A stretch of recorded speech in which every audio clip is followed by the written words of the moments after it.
In a Violent Nature is the latest horror film from indie horror filmmaker Chris Nash, and is a new IFC like Shudder original horror movie.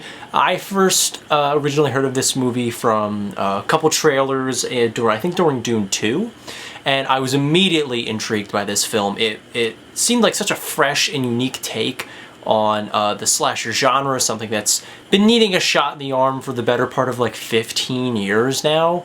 And, you know, with this new horror revival, elevated horror, or whatever you want to say, we were starting to see a wave of classic horror tropes and classic horror genres being given a new coat of paint. And for me at least, they've all worked out really well. You know, you have the success of the X and Pearl and now Maxine trilogy, kind of, you know, recontextualizing the slasher genre into a more modern lens, and it's been working really well, so I had a lot of high hopes for In a Violent Nature. Also, a lot of critics who I don't really like, you know the kind, like the big Marvel stans and thought Top Gun Maverick was like the greatest movie of all time. Those kinds of guys were saying this was boring, so I immediately perked up and wanted to see this because usually I have the opposite of their opinions.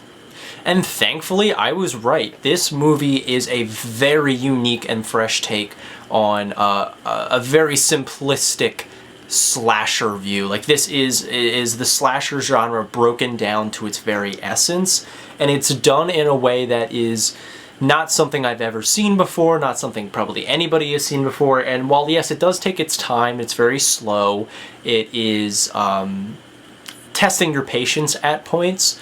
This movie, I think, is a very well-executed artistic statement within the horror genre. The first thing I want to talk about is obviously the cinematography. That is what's forward-facing. That is what, you know, the filmmakers want you to focus on for the most part. It is very beautiful. It's shot with older technology, definitely real film cameras. It's on that in that aspect ratio. I forget what it's called, but they use the environment, I think, so well by creating a very like unnerving sense of the setting the entire time, if that makes any sense.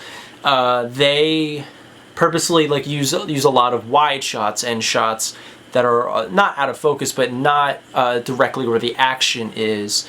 It's made to kind of feel like a almost faux documentary, but not really. But it's the best middle ground between like something like a Robert Eggers movie with the way he shoots his films, and a fly-on-the-wall documentary type, and I really enjoyed that. It's very unique. I don't think I've seen a lot of other movies try to pull this off, especially not horror movies like this, and I really enjoyed that. The practical effects for this movie are out of this world. I think they are some of the best we've gotten in a really long time.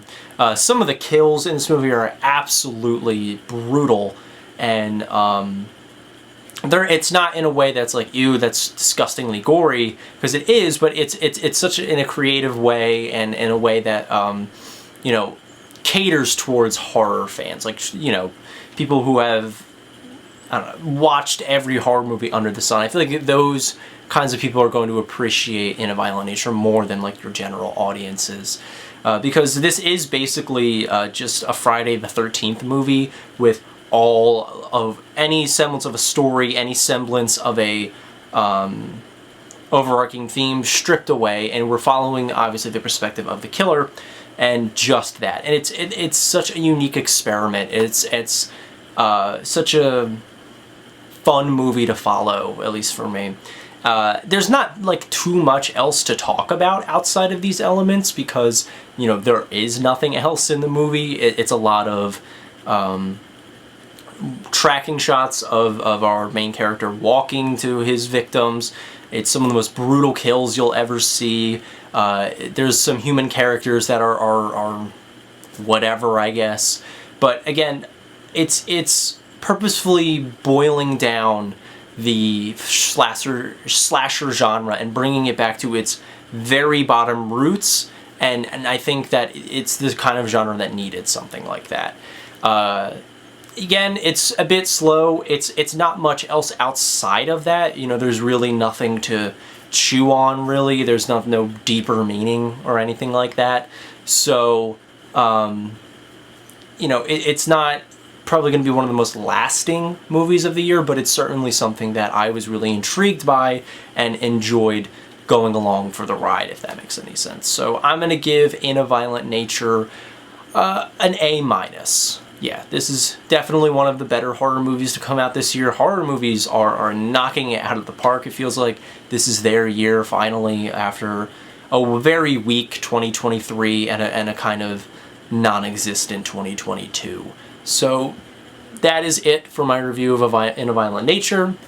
I'm going to be reviewing a bunch of movies I missed throughout the year pretty soon. And then we've got like the Hitman coming to Netflix on Friday, also the new Bad Boys movie. We've got some, you know, new releases coming out soon, just not as much as May. I feel like May was a real heavy hitter in that department. But other than that, thank you guys so much for watching. If you do like this content, please like, subscribe, you know the deal. And I will see you with the next review.